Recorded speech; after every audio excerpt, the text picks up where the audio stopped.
እንደኛ ዞን ሲያነሳ ከምባታ ዞን በአፄ ምኒልክ በኃይለ ሥላሴ አሰላ ላይ ነበር። ዋና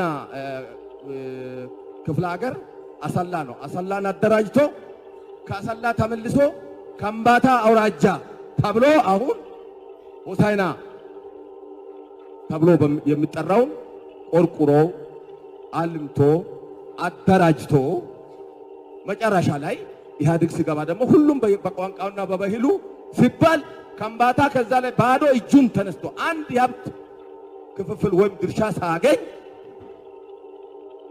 ባዶ ሜዳ ምንም ተራ ወረዳ ዱራሜ መጥቶ ዱራሜን ቆርቁሮ አሁን የተወሰነ ችግር ላይ የተወሰነ ነገር ጀምሮ ይገኛል። ከዛም ሐዋሳ ልምትና አሁን የ56ቱም ብሔር ብሔረሰቦች ሀብት ሐዋሳ ላይ እዛ ላይ ተከምሯል። እዛ ውጣ የሚባል ወይም ያንንም ለቀን ሌላውን ልናደራጅ ወይም ሌላውን ልናሳድግ የምንሄድበትን አቅጣጫ ህዝባችን አይቀበልም። አብረን መሆን ካለብን አብረን መሆን ካለብን ልዩነት የለንም። 55ቱም እዛ አብረን መቀጠል ልዩነት የለንም። አብረን መቀጠል ካልቻልን ግን ከዚህም ተነስተን ሌላ አካባቢ ሄደን ለማልማት ህዝባችን ፈቃደኛ አይደለም። ይሄ ሊሰመርበት ይገባል። ከዚህ ከክልል ጥያቄ ጋር ታይቶ ምንድነው የደረሰበት በደል? እዛ ትክክል ምን ተጎዳ?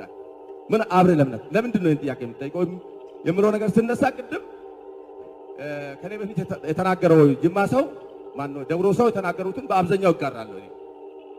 ከምባታ ውሃ የለም፣ መብራት ከወላይታ ለሀደሮ በኩል ለታችኛው ለደቡቡ ከአላባ ወደ ምዕራብ ወደ ላይ በኩል ላለው ከአንጋጫ ከሆሳዕና ከሶስቱም በረጅም ርቀት ተጠልፎ 60 እና 70 ኪሎ ሜትር ተጠልፎ የሚመጣ መብራት።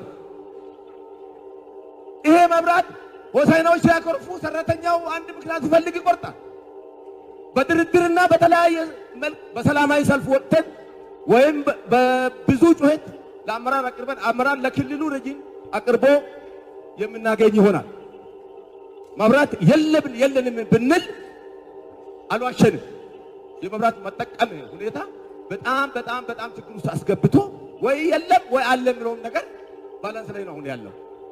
ከወላይታ የሚመጣው እዛ ጋር ኃይል ሲያንስ ምክንያት ሲፈጠር ይቆርጣል።